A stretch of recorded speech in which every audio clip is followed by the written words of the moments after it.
All right. What's up? We're back with another edition of the Leo G Show. I am Leo G, and podcasting is what I do. And we're back. It's February. It's Black History Month, man. Feeling good, feeling great. Got a lot to talk about on this episode of the show tonight. But I can't start this thing off until I pass it over to the people that hold me down, man. My co-host for the Leo G Show, man. So I'm going to pass it over to my man first out there on the east side, man. What's going on to my man, Derek O? What's going on, brother? What's going on, Leo G? It's another fantastic Friday. Absolutely. Friday night, man. Always look forward to Friday night.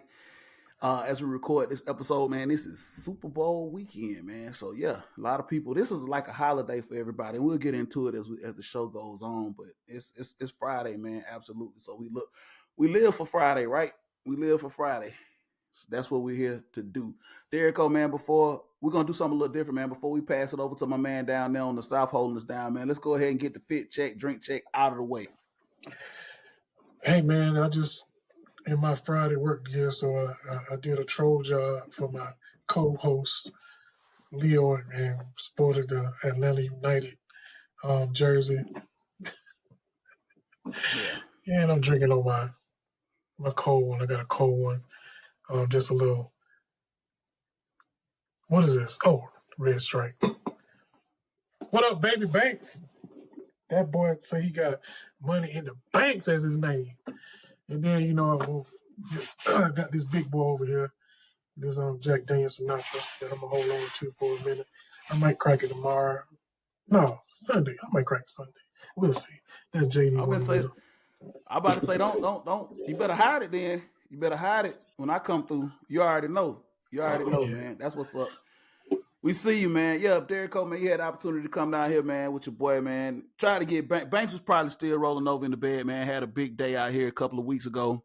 When you were able to secure the package.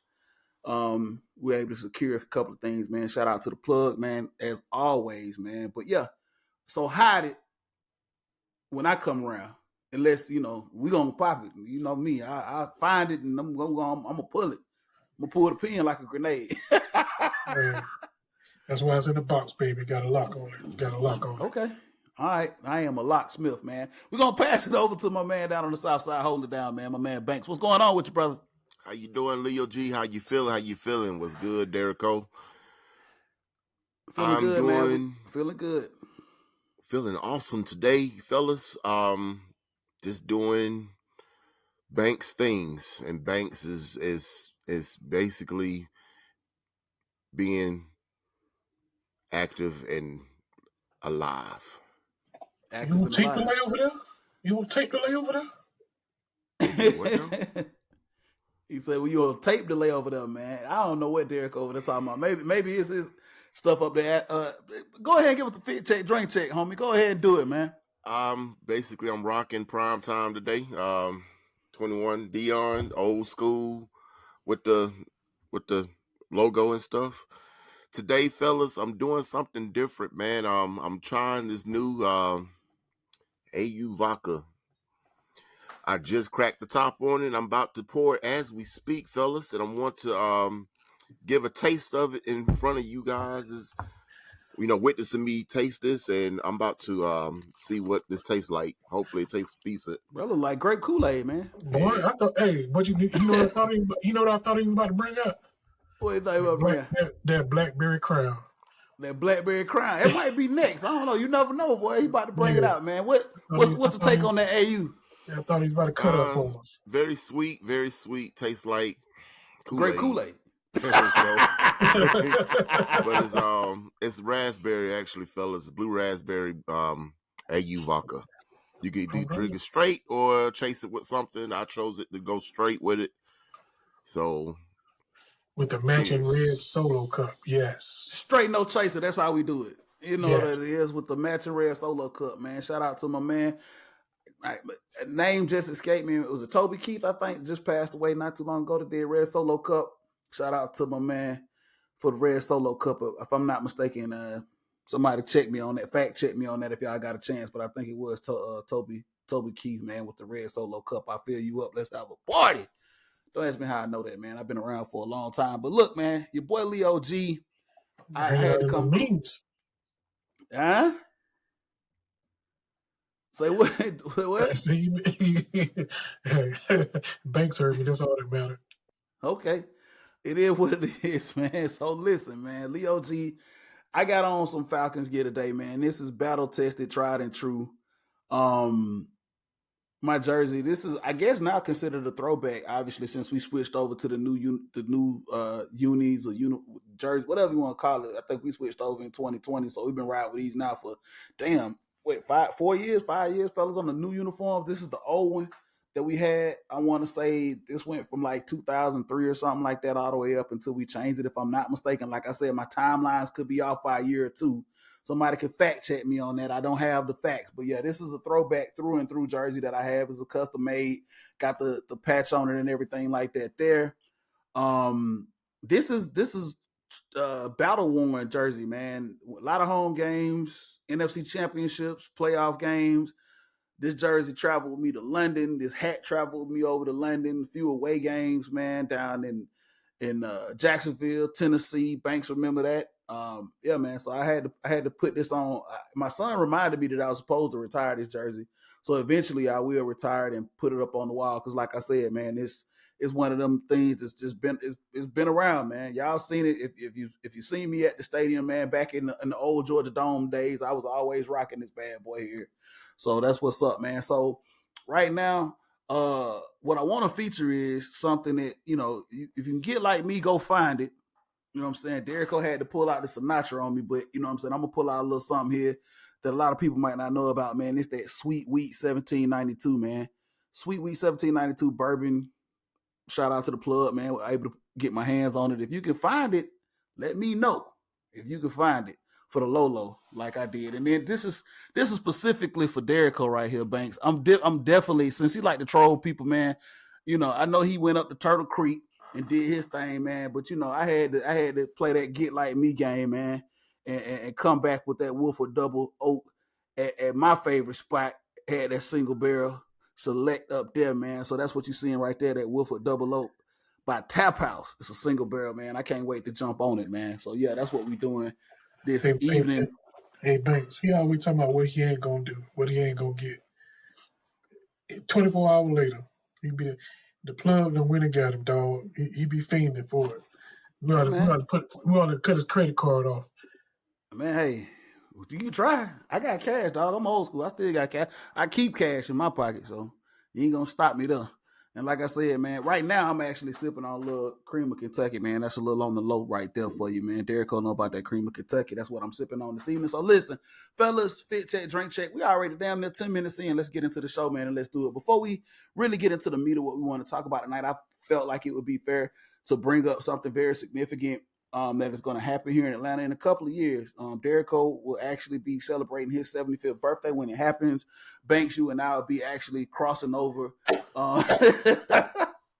crossing over here, you know, just a couple of years shy of 40. But anyway, 2026 World Cup happening here, North American continent, man. And they just announced the other day. Of course, we all knew all the cities that were going to be hosting the games, but we actually now know how many games, what's going to be played here, where, or there.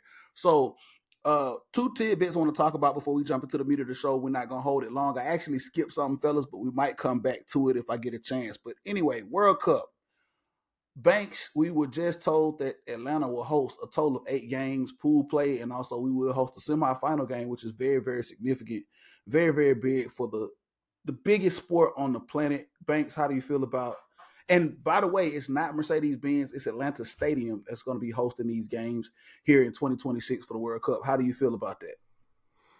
Oh, okay, that's news to me. I thought it was Mercedes-Benz. I think it would put Atlanta back on a level how it was back in 1996 when the Olympics was here in the ATL. I'm very excited for it. Get to see globally recognition in my city. The people that come to the city, financial wise, um, it's even more than just coming in to spend your money. To actually see a city that's part of the I guess the rotation, if you will, we own to something, and I think that was huge for this city. Can't be prouder. Absolutely. You could arguably say that the World Cup is almost as big as the Olympics, or if not bigger than the Olympics, right? They only happen 4 times a year. And like I just said and stated, that football, soccer, whatever you want to call it, is the biggest sport on the planet, the biggest sport on the planet. And to have Atlanta to host pool play and actually one of the semifinal games is huge. It is very, very huge from a global standpoint. Like you said, Banks, man, financially, what it's going to do to this city. And just, for us being here in the city, we're going to be able to see it firsthand. We'll be able to go and just immerse. I'm looking forward to immerse it. I'm pretty sure there'll be a lot of events. There'll be a lot of things around it. I don't know. Maybe I start saving my money now to actually get a ticket to one of the games that'll be played down there at Atlanta Stadium. But I'm just looking forward to immersing myself in the World Cup, man, and it'll be great, man. Maybe we get some great teams here, man, in pool play. Maybe we get, I don't know, one of my favorites, the Brazilians. Maybe we get the Argentinians here. Maybe we get the Senegalese team here from the diaspora. We don't know. We'll see. Very, very excited about it. Derek Cole, man, how do you feel about 2026 and what we heard Atlanta hosted 8 games here for the World Cup? Well, since I'll be celebrating my 75th, so it's going to be on and popping in the ATL.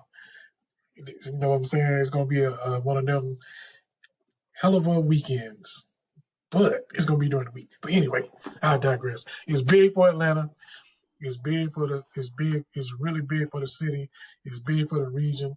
It's big for soccer football fans, and it's big for the state of Georgia, and it's big for our owner Arthur Blank, who had the full vision to make sure that Mercedes-Benz slash Atlanta Stadium will be fit to host a world major cup. And I just feel like that just set it off, and I'm happy for him. And I just hope we're around that we can celebrate and watch whoever team come in. But I do wish it will be a Brazilian team. I hope it does be a Brazilian team. I Oh ain't gonna say man. why, but I just want to see Hey, the hey, Brazilians hey, come. hey. Like, The Brazilians, man, they play some fancy football down in Brazil, man. Gotta love it. Listen, fellas, man, I think right now, man, with what we just said, Atlanta is now, in my opinion, the mecca of North American soccer. I mean, we just found out that the U.S. men's national team is going to be bringing their camp here to Atlanta, right down here on the south side, man. They're going to be building a facility down in Fayetteville, so they'll be training here. Hopefully, they'll be up and running, so they'll get everything they need. I think they're moving from, if I'm not mistaken, the Midwest. I think they were in the Chicago area, up around that way. Now they're going to be moving here to Atlanta.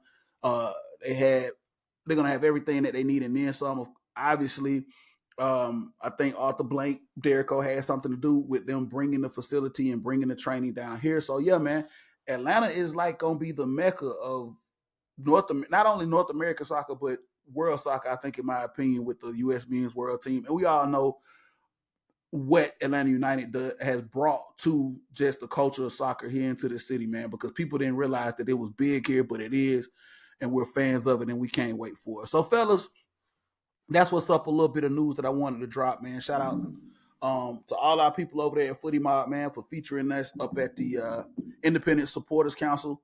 So they'll be, checking us out, man. So we still gonna do our soccer thing, man. We're gonna run through it here as the season comes up here for MLS. But just big news, man, for Atlanta. So listen, fellas, let's do it, man. If you've been up on the rock and you didn't know the news that I'm about to share with you, hey, hold on to your seats, man, because we're about to get into it. Listen, Atlanta Falcons, we fired the head coach that was here for 3 years, Arthur Smith, and we went on an extensive search looking for a new head coach. And finally, we did hire the next head coach of the Atlanta Falcons. Raheem Morris is now the next head coach of the Atlanta Falcons. We just had the press conference here on Monday to make it official. It is finally here. First thoughts, Derrico, your first thought just off the rip when it was announced that Raheem Morris was going to be back here in Atlanta and now the head coach of the Atlanta Falcons.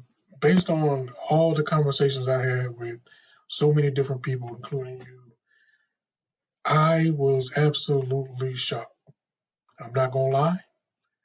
I didn't think Arthur Blank had the testicle fortitude to hire a brother as his head coach, and I'm just gonna say it like that. So I was actually shocked that it was Raheem Morris. Um, he was my second or third choice. I'm not gonna lie. I knew the first choice probably wasn't gonna work out, so I'm happy for Raheem. I actually thought Raheem, when he was here the first time, that he had a great opportunity at that position. But, God's delay is not a denial.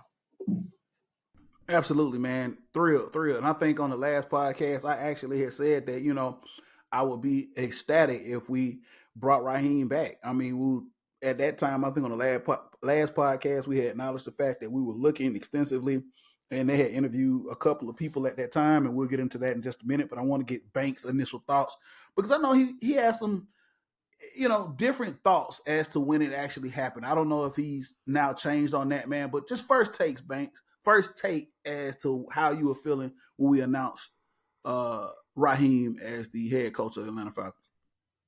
To be honest with you, fellas, I was kind of indifferent. I didn't have a movement for it. It was basically just a name at that point. As I felt like with the franchise wanted to go forward, not backwards. I felt like going to Raheem at the time. I felt like it was a move that it was just kind of running the mill. It's like, you know what, we just got somebody who just coached before, and here you go. And I didn't understand why we would go that direction since we had him already in that last regime under Dan Quinn. And I thought that we would turn a page from that. I didn't think we were going to anything in that coaching regime.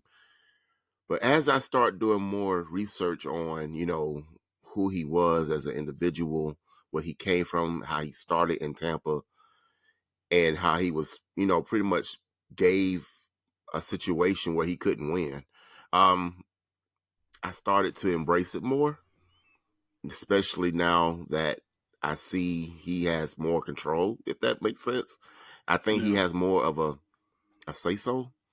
Yeah, we'll get into that in just a moment, Banks. But from the press conference, it kind of opened my eyes to who he is. He's basically a far-out leader, and I'm all for it. Absolutely, man. A leader amongst men, Banks, and I couldn't agree with you more, man. I mean, initially it was shock. Like I said, I kind of echo both of you all with the announcement because there was so much emphasis on a couple of the other candidates that were interviewed by the Falcons. I mean, I think they interviewed about 14 candidates, if I'm not mistaken. Fact check me on that if you want to. But I think it was a total of about 14 that they actually interviewed. A couple of people got second interviews, and I think that Raheem they did not want to let him out of the building. So listen, I would be remiss if I didn't mention the fact that Raheem Morris is the first African-American head coach for this franchise without an interim tag. Obviously, Banks, like you said, he was the interim head coach when Dan Quinn was fired here a couple of years ago. And, he was cooking with someone else's groceries, obviously, and he was given the task to finish out the season. And I think when I looked at that and I thought about it and I kind of put it together, and Derek, I'm gonna ask you this question: like, that's kind of a crazy situation to be in, right? I mean, you come in under someone else and things just start to take a turn, and then they get fired, and then they say, "Hey, you're gonna have to finish this thing out." I think at the time he took on the interim title, it was already like 0-4 or something like that, 0-5, the season that was just going downhill, and he was able to muster up a few wins and finish the season respectably. Obviously, we didn't make the playoffs, and everything kind of was disbanded, and we had a new regime that came in following that season. But Derek Cole, given the fact that, and I want you to go into a little bit and just break down his resume, as well. But given the fact that he was given that task of being the interim head coach after Dan Quinn was fired, that was a large task. People don't realize, man, when you're cooking with someone else's groceries, as they say, having to clean up and finish out a season, it's not an easy feat. You have to do it respectably, obviously, and you have to do the best that you can. But he did. He did it commendably, and he moved on into other things. So, Derrico, with that being said, just kind of, I want you to talk about that for a minute, taking over being an interim head coach after someone gets fired. And also, I want you to talk a little bit about the resume of Raheem Morris. I mean, we were in a very unique situation during that time, and we all know why we were in that unique situation. And you pretty much had the same squad that you had because of that unique situation that we will not, dwell on because we just won't. So I just think, coupled with that and the fact that your head coach just got fired, basically in the the first fourth of the season. I mean, yeah, that kind of puts you in a precarious situation where now you got to go in there and try to perform, keep those men focused on the task at hand. I mean, I don't know about y'all. I just don't know if I can even do that. Just think about when we start new jobs and we had somebody in front of us and the stuff that we had to probably clean up um, of the person that was in front of us. So I just had this conversation with my wife about that same thing. So it's just like that. You have to go in there, clean up somebody else's mess, and try to keep them focused. And like you said, Leo, when it's not the people that you particularly had a hand in choosing. But as we say, you have to do what you got to do. But as far as Raheem, circling back to what he is, I think just based on all the conversations I've listened to, all the people that have talked about him, he's highly respected in the league because he started basically as a grad assistant at Hofstra, you know what I'm saying, back in the day, groomed his way up to a position coach. Then he got to Tampa in 2002. That was his first stint. I don't know. I didn't know that he was there twice. So that was something that I learned that he was actually at Tampa Bay twice because he left after the 2002 or 2003 season and he went to somewhere else. But I'm just saying to understand that he was there and had to go through what Banks was alluding to as far as being the head coach of a team where you basically just been given the keys to something that's already is going into the ditch. So that was unfair to him. So he came over to Atlanta as a defensive back coach. After that, he groomed his way up. He actually went over to the offensive side, which is something that is rarely done, from what I understand in the league, where you coach both sides of the ball. So I think that's one of the things that did it for me with him because he was willing to do anything to get all the angles as a football coach. Then of course you know what happened. He went home to LA where he won a Super Bowl and also won a Super Bowl when he was in Tampa. So those are the two things that I want to make sure that we understand. He does have that pedigree of being a Super Bowl champion. So we can just hope and pray that, like he said in his press conference, that he wants to make right what happened back in Houston. Man, absolutely, man. Like you said, Derrico, man, this man has learned so much and has been around for a long time, and he's still relatively young. When you talk about the coaching game, and you talk about just like coaches in general. I mean, the NFL obviously has gotten younger and younger. When we talk about hiring coaches, I mean, in a minute they're gonna start hiring kids out of high school, but he has a lot of experience, a lot of knowledge about this game, man. I think he's 47, 48 years old and he's been around in the coaching just like you said since graduating from college, his playing days at Hofstra, as going on to a grad assistant and moving on and so forth and so forth. Man, I think that just his knowledge, man, his infinite knowledge, you think about it, man, 48 years old, like, right, but had been around this game for so long and coach on both sides of the ball, man. I think that's a lot of knowledge that he has and brings to the table as a head coach. um, and that's something that cannot be, ignored for any team that was looking for a head coach in this coaching cycle. I mean, these are a lot of intangibles that you would like to see in a head coach. I'm thrilled to have him here, man. It's just, his resume speaks for itself. He's already one of the key things is I want to, and the Banks, I'm gonna get to you here in just a second, man, to talk about some of the staff that he's gonna bring in. But one of the things that I wanted to touch on that I feel like is very, very important is that, like you said, Derek Cole, he was already here in this city under Dan Quinn. He understands the dynamic of this team. He has a very, very great relationship with the owner of this team. He understands the city. A lot what he said in his presser was he's coming home. He feels as this place is home to him. He's comfortable here. Those things mean a lot when you coming into a situation. We all know what it means to be at home and to be comfortable, right? He seems as if he's going to be comfortable here in Atlanta. He has a great relationship with the owner, and it sounds like he's building a great relationship with our GM, Terry Fontenot. And like you said, Banks, we'll talk about that here in just a minute. Some of the things in the structure that is now shifting and is now going to happen. But Banks, I want you just to talk a little bit about, like, Derek Cole brought up the resume of Raheem Morris, but now he's put his staff together and he's brought in specifically, we know who his OC and his DC is going to be. And we also know who his special teams coordinator is going to be, which is a little important in this league, I would say. But Banks, if you want to just give us a little bit of knowledge or background on these coordinators that he's going to bring in on his staff, I think that's very, very important. Absolutely, Leo. Basically, they brought the first guy in. His name is Zach Robinson. He was part of the Rams coaching staff, I believe. He started off as a assistant quarterbacks coach, and then he became an assistant, either assistant or just a full wide receivers coach during the Super Bowl run when they won a championship. Then, of course, that's being the tenure with Raheem as well. He was the passing game coordinator and a full-time quarterbacks coach under his name escapes me. The quarterback for the Rams, Matthew Stafford. Yep.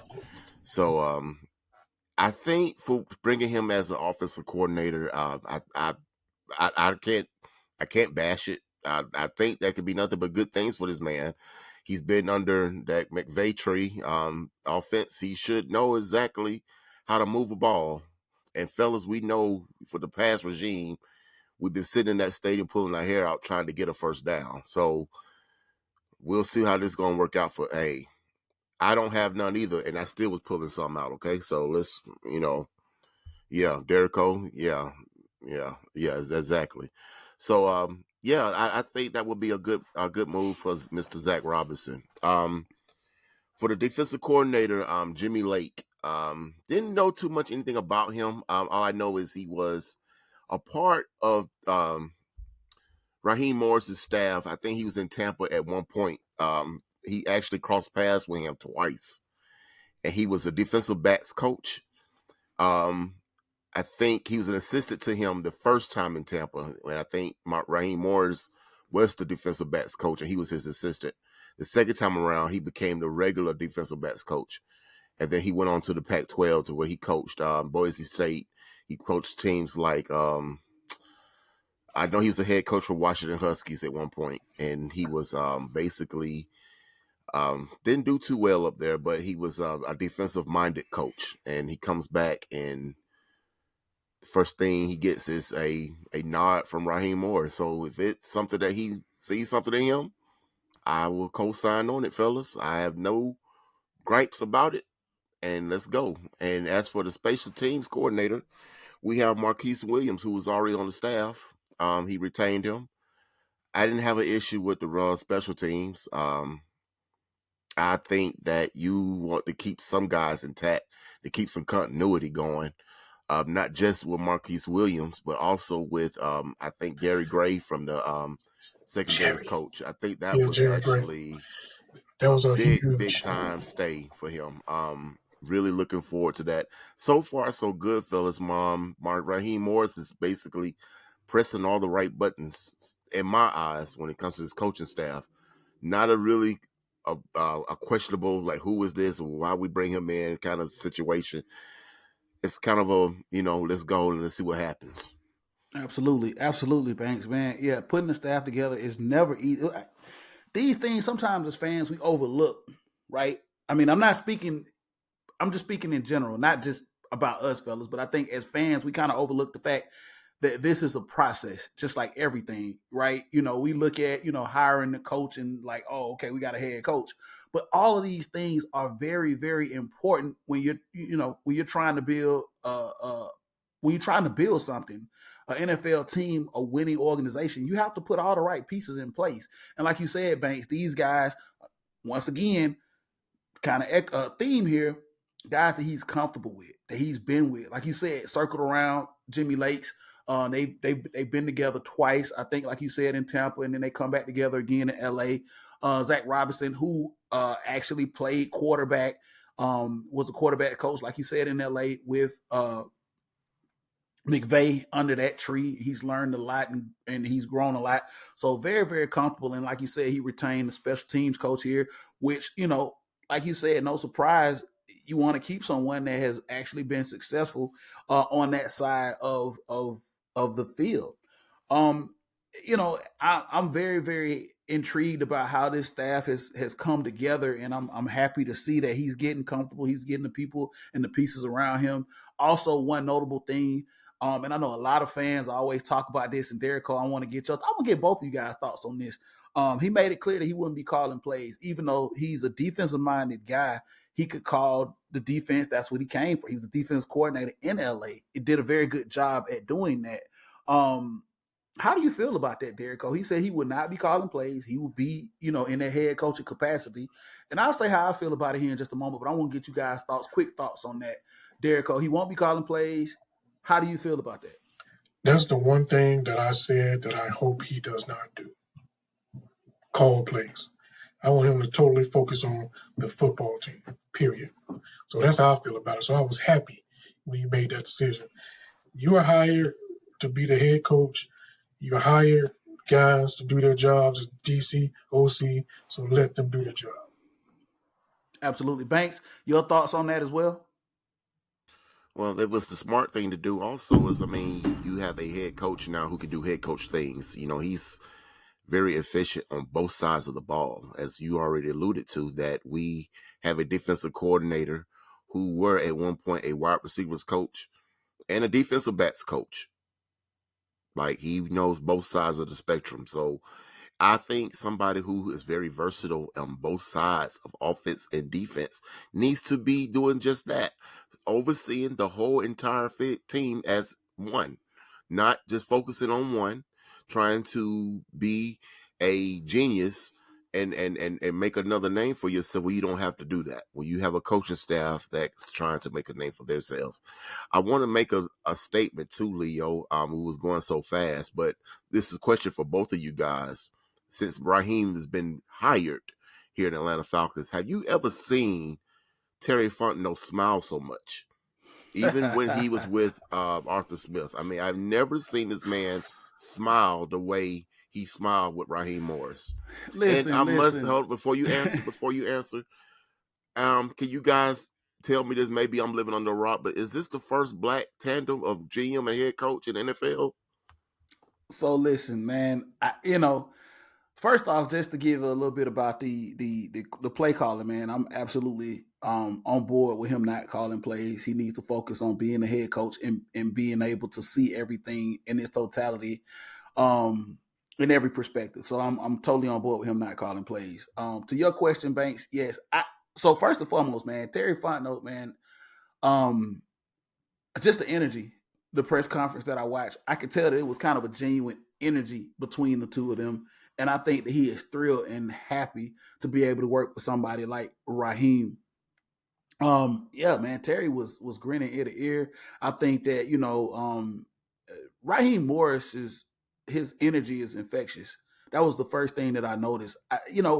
We really didn't get to see a lot of him or hear a lot from him when he was here as an interim head coach, but his first presser did not disappoint, man. His energy is very, very infectious.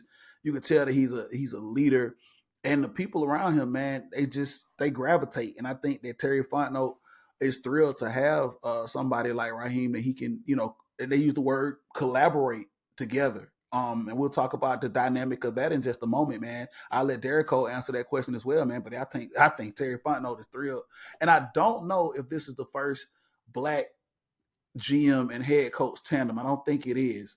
I would have to fact check that, but man, yeah, I think both Terry Fontenot and Raheem are probably thrilled to work with one another. Like they said in the presser, once Raheem accepted the position, they started FaceTiming each other and they started working to collaborate, man, and how they could move this franchise forward. Derico? Yeah, I'm agree with you, Banks. I'm gonna say this from a different perspective. I actually saw the two together in person. So yes, it's authentic. It is absolutely authentic. And I can tell you it is, when I heard him, y'all know I am, and I'm just gonna say it like it is. He didn't probably recognize when he said it, when he was talking to Raheem, and he said, "You know how it is, brother." When he said that right there let me knew at that point that they have a different kind of relationship that he had with Arthur Smith. He said he was FaceTiming this dude at 2 and 3 o'clock in the morning because of the time difference, trying to get stuff situated. So yeah, Banks, yeah, you have it. And as far as the first black head coach at GM, the crazy thing about it, it's the same year, except the Raiders did it first. Antonio Pearson Raiders, and I don't know who their GM is. I'll have to look that up. But okay, so hey, it's for the first, man. Here in February during Black History Month, it's for the first African American head coach and GM tandems, man, and that's what we're doing. I think it's very important, man. And I think I talked to you guys openly about this, man. It's no, And one more I thing, am. and the team president is black in the Raiders organization. So they got three of the top dogs in the Raiders organization that look like you and I. Okay. Like I said, man, Well, we had a black fan base, so we'll talk about that here in just a minute. But listen, man, I am all for it, man. When you talk about a league that's, 80, 90% black, players from that perspective, we always talk about, NFL always talks and preaches a diversity game, but how many organizations are actually as diverse? Like you said, the Raiders taking the forefront, and obviously now the dynamic that we bring here in Atlanta. And yes, Banks, us having one of the biggest, if not the largest African American fan base in the NFL. Just getting into our next topic, man. That is a huge deal, and No you know, if. oh yeah, the largest African American fan base in the NFL. We'll go ahead and stake that claim. That's huge to have an African American GM, African American head coach is very very big as far as culturally, because I think there's a connection there that you don't see. And there were some other candidates that were, talked about possibly being the head coach of this organization, and I just don't know if they would have actually been able to to figure out the culture, the dynamic here in this fan base, right? And I think that, like I said, Raheem being his second stint here, he understands this. He understands us, right? Um, and I think that's very, very important. A lot of people take that for granted, man. But hey, number one, on the field, he understands what the fans we want to see. Hey, beat New Orleans, win the division, right? That's what we want. I look Derek over there doing the shimmy. That's what we want as fans, right? I think we all agree is the first thing we want to see is us beating New Orleans and us winning the division. I think Raheem Morris knows that firsthand. And also, man, just the makeup, like I said, the dynamic of this fan base, and what we're all about. He's seen that firsthand. He can understand that perspective, and he can actually, incorporate that into his coaching. That's something people don't understand. Like, when you are able to understand a city, a culture, and a fan base, you can actually now motivate your team a little bit better because you understand what your customer wants, right? You can see that, you can understand that, man. And I think that it's going to be a brilliant thing together. And which brings me to the next bullet point here, man, on the outline, fellas. At Banks, since I'm gonna bring it to you since you're eager and you're chopping at the bit, man. Was as fans, was this the right connection as a coach? I know we interviewed a lot of different people and we ended up with Raheem, but it just feels as though that this may have been the right connection to hire him as the head coach, right? well, I guess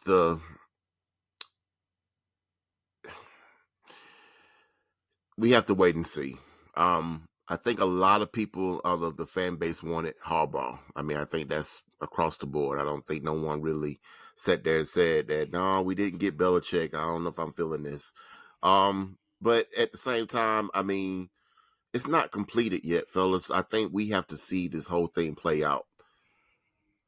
Culturally fitting, who knows? I don't know. I got my own theories about how this need to play out for it to be a cultural fit. I mean, I think that's a topic for another show. But I look at it like so far, I think it's basically accepted, if that's the right word, for everyone so far. So good. Um, I don't really think that it's wrong to think about, like, if Raheem Morris, he comes in, if he starts off, I don't know, winning. He went 2-4 his first 6 games. I don't think people are going to be ready to be like, okay, this was a bad move. I think people are going willing to give him a shot versus if it's someone like Belichick. Belichick come in and he would have started off 2-4, get this clown out of here. So I think it's a difference. I think it's more accepting for Raheem Morris to be here versus somebody that who we didn't want to be here. I mean, you know, as fans, like I said, keeping it in that theme, man, from a perspective, this word keeps coming up, man. Comfortable. Like for me as a fan, I'm just speaking as a fan, right? This is how I'm speaking. I'm not looking at it in any other way, but as a fan, man, am I comfortable um, with Raheem? Absolutely. Would I have liked to see Jim Harbaugh here as a coach because of what he has done in his resume and what I feel that he could have brought to the team? Absolutely. Absolutely. I would have loved to see Harbaugh here in Atlanta. I would have. The other name that you spoke of, Belichick, I you know, and I'm gonna get to you in just a second, Derek. I don't think I think that Belichick is obviously one of the greatest coaches has ever coached this game, but there are things that have to be said when it comes to being the right fit, right? Being the right fit for a team and being the right fit for a culture, in my opinion. And damn you, Derek.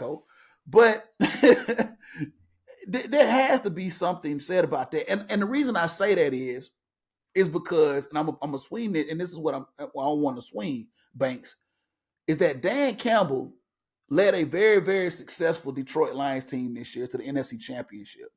He was the right fit for the culture and that fan base in Detroit. He played for that team. He understood the dynamic of that team. And I think that's ultimately what has made him successful thus far with that franchise. And he's very, very young in his coaching career there. And I think that Detroit will continue to be successful. But it once you understand a dynamic in certain aspects of certain things, I think that helps you. And I think that will motivate you. And Banks, I'm going to bring it back around to you, but I got to give it over to Derrico and let him talk about how he feels about the fit here with Raheem in Atlanta. Yeah, I'm agree with you and Banks. I've been clear that my first choice was Jim Harbaugh. Well, we pretty much knew that Jim Harbaugh would come in. And it goes back to fit, cultural fit. I just didn't think that Jim Harbaugh fit Atlanta. He fits California better. You know what I'm saying? That's where he was over there with San Francisco. You know, I'm just saying. But anywho, as far as Raheem Morris is concerned, there's a difference. We've already alluded to it, even between the GM and the head coach. Just different. The fan base, most of the fan base still got those folks that don't care for Raheem Morris. And there's probably several reasons why they don't care for Raheem Morris, because he's just different than what we've had here before. So I absolutely believe, and I'm glad that you brought up the whole New Orleans thing, because I absolutely unequivocally think that he could be mentally, as far as knowing what the fan base wants, as far as that team over there in the swamp. I just When you said that, I immediately thought of Sean Payton, old tight-lipped butt, and how he actually despised Atlanta and didn't make no qualms about it. And I think that Hey would be man, the same with Raheem. and that's why it's so important, I think, to get kind of connect that with the fit, man, and your coaching candidate. Banks, I know you wanted to elaborate on the point, and then we're gonna have to move forward. You know Going what I back mean? to what you said about the fit, you have to also account the fact that this man has coached in this division twice over. He's coached in Tampa for how long, and he's seen the transition from this division. Then he came on to Atlanta, and I only say that because it's beyond being a fit in what the fans in the city want. It's the fact that you know what this rivalry is about. You got the Saints and the Falcons. He knows that straight up. There's no excuse for this man. You could say that Arthur Smith didn't know. How would he know? Only thing he was doing was just getting by running Derrick Henry. So he comes here and don't know anything about the Saints Falcons. So it's just another game to him. I think Raheem fits in perfectly on that sense that he knows he's been here before. He's seen the fans here before, how we react to that team. He knows straight up. So that's no secret for this man. Yeah, yeah. I mean, obviously, with Arthur Smith, personality is key too, right? Raheem also said something in the presser that was really, really key to me, man. He said he didn't have to be the smartest person in the room. Even though Arthur Smith never said that, he never said that. You always got the impression that he felt like he was the smartest person in the room, whether he was talking out of frustration or whether he was just, that was just his personality. But you get the sense with Raheem that, hey, listen, this is a collaborative effort. I don't have to be the smartest person in the room. What can we all do to win? Because ultimately that's what you want to do. You want to win. You understand that winning this division, like he said, winning this division is important and integral and moving forward and winning and bringing the big prize here and the big championship here. Another thing is, too, fellas, before we move on here and talk about something else, is that he spoke highly of Sean McVay and Les Snead. I think is that the GM for the Los Angeles Rams and their relationship. He spoke he spoke very, very highly of McVay and Snead's relationship, head coach and GM. And I say that to say that this is why we are seeing early on the relationship that we see in the closest now with Terry Fontenot and Raheem Morris, because he actually saw firsthand how, and he spoke on it. He didn't really have that when he was in Tampa the first go round, right? He just was thrown up there, 36 years old. Hey, you're the head coach now. Do what you do. But now here, him being able to start over anew, afresh, being hired in as a head coach, and now he has a GM that he could build a relationship with and actually start over from scratch and say, hey man, let's get this thing out and let's do this and let's build this up. I think he's excited about that and seeing that relationship out in LA firsthand and how that helped them build and win a championship out there. Okay, gives him a insider knowledge as to how they can do that here in Atlanta, man. So yeah, some great points, fellas, that we brought up as to why Raheem is going to be excellent here. So listen, there are going to be some changes. There is a new head coach, but there's another change that actually is going to happen here, and I want to talk about this here before we actually start. Start to wrap up the show and close this out. When Arthur Smith was here and Terry Fontenot was the GM, there was a power structure. There was, I guess, a ranking order as to how things were to happen. I mean, obviously, Terry spoke that him and Arthur Smith were both, giving range as to what they wanted to do in order to get this product together. But everything kind of ran through a middleman, and that was Rich McKay. For years and years and years, Falcons fans, Rich McKay obviously was, has been a big part of this organization. He's kind of what we call a legacy kid. His father was a coach in Tampa. He was with that organization for a long time, knows a lot about the game. Has a lot of business acumen when it comes to the game of football and just the NFL in general. But I think that a lot of fans were not very understanding as to where his role was once he stepped down as GM and became president of Arthur Blank's entities. how he kind of fit into the mix of all this. And once we kind of understood and found out that he was a middleman, and that it seemed as though he still had, his hand into the day-to-day operations of this organization, I think a lot of fans became very, very sour with that, because it's like, okay, how do you have a head coach and a GM and they're supposed to be getting this thing together, but then you have a middleman that they have to report to tell off the blank everything, and then he comes back and this, that, and the third. Well, that became a big, big thing here. And I think amongst us, we talked about it. And I think just in general, amongst the fan base and amongst the media outlets here in Atlanta, it became something that was really, really big. So now moving forward, there is no middleman involved with this structure. All right. Raheem and Terry Fontenot report directly to off the blank when it comes to creating this product. Okay, there's no more middleman, no more excuse about, well, something's getting lost in translation. Somebody else wants to, play GM, so he's trying to do this. That is no more. It's Raheem and Terry together, and we go to Mr. Blank and we let him know what's going on. Derico, I know you were very, very adamant about Rich McKay being removed from the day-to-day operations and just being removed in general with what's going on with this organization, the franchise, and actually just being the president and dealing with the stadium stuff and all the other league stuff that Rich McKay needed to deal with, and not having to deal with this day-to-day football operations.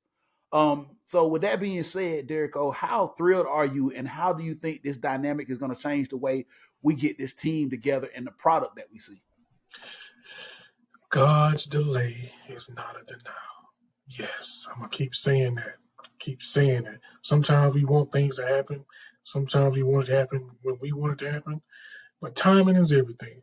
And I think the timing is right now. And that's another dynamic that you probably see with Terry Fontenot. He probably feel like that weight is lifted off his neck, because that neck weight was Rich McKay. And I'm hoping at this point that whole mythical Falcon filter is definitely out the effing window. So that means we're going to look for some football players, and that's what we need to go get, some football players. But the first thing they got to do is get a quarterback. Banks, I'll pass it over to you, man. How do you feel about this new dynamic and power structure when it comes to the Atlanta Falcons with Raheem and Terry? We're gonna revisit that Falcon filter later, another day. I'm assuming, but yeah, I got lots to say about that. But how I feel about that, the reason when the moment I first heard that Rich McKay was removed for day-to-day football operations is the reason why the interest in Raheem Morris with me grew legs. That I moved forward with it, because I'm like, you know what? Now it's starting to make sense. When these past regimes that came through, who was really the one in charge? We can kind of look back, hindsight 2020, and say, well, damn, maybe Dimitrov didn't have nothing, no power in this. So now going forward, Derico, like you said, now it's time to really see what these two guys can do. No one to answer to but the head man himself. No more middle people. It's just Fontenot, Morris, and Blank.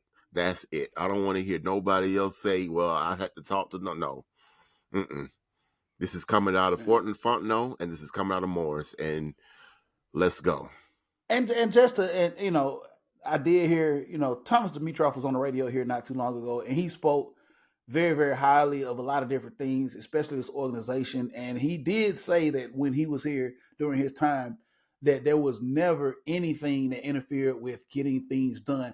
Thomas Dimitrov, I have a lot of respect for him, because he actually, fellas, not to go too far off into the weeds, man, but Thomas Dimitrov actually admitted to a bunch of the faults that they had when he was here in this organization. So I have to give him his due, man, because as a man, he stood up to a lot of decisions that they made, and a lot of things that happened with this organization could have been done differently, but they, for whatever reason, they happened the way that they happened. And it just shows you that this is not easy.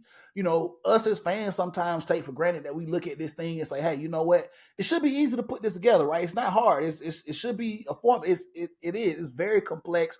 There are a lot of different layers, and you're this close, and this of getting a great Hall of Fame player or getting a bust. And it's just, sometimes it's a little bit of luck. It's a little bit of like Derek O, the divine intervention. There are a lot of different things that have to happen in order to get everything into place in order to be successful. And that's with anything, right, fellas? Not just with football teams. This is life in general. With any type of business or anything that you're running, there are a lot of different things that have to come into place. So I gave a big shout out to Thomas Dimitrov for actually admitting some of the faults and some of the wrongdoings that happened and was kind of the downfall of his regime when he was here with Mike Smith and Dan Quinn. But fellas, we've come up to the end of the show. But before we close this out, listen, like I said, it's Super Bowl weekend, man. So we got to do this, man. We actually have to do this. So before I get into this, fellas, man, quick, do you guys participate in the Super Bowl squares? Does anybody participate? Has anybody participated in that this year or in the past? I have in the past. I'm not doing it this year. I couldn't find anybody to do something with. So Hey, you suck. I've done it in the past.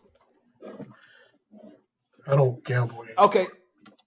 You don't gamble anymore. Okay, that's what's up. So listen, we had a little office pool. So fellas, listen, man. Before we get our predictions and our picks, I want you guys, and by no way, form, or fashion am I split anything with you all. I just want to get you guys take. I pretty much already know what you guys are going to say about my squares. But anyway, I got 2 squares on the office pool.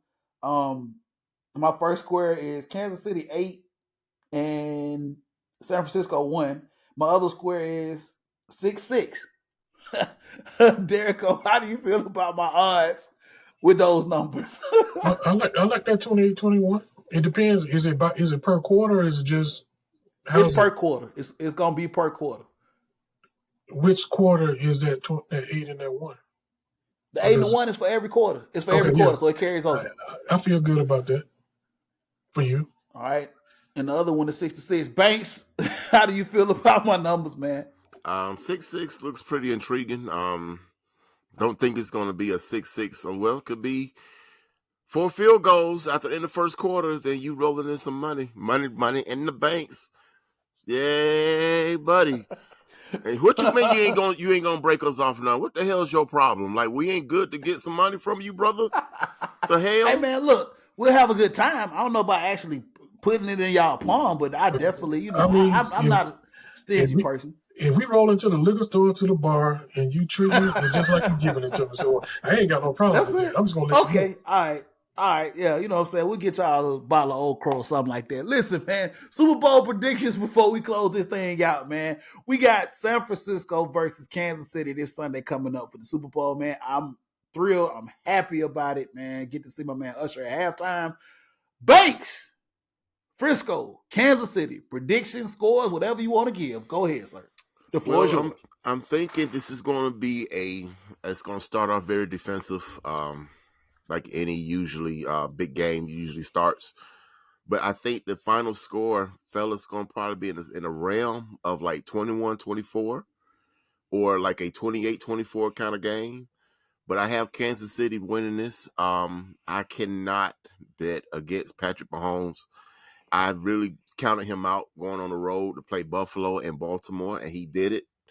And he did it convincingly. And my thing is, if this man can win on the road, this man has basically took the reins on his way to being the greatest of all time. And I know that's kind of premature, but you can't deny what he's doing.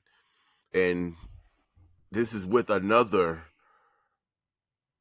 coaching staff in a sense, and you already know where I'm going with that. But I'm gonna kind of keep that on pause. But I'm saying to say that Patrick Mahomes is somebody you'll want to bet against. So give me Kansas City.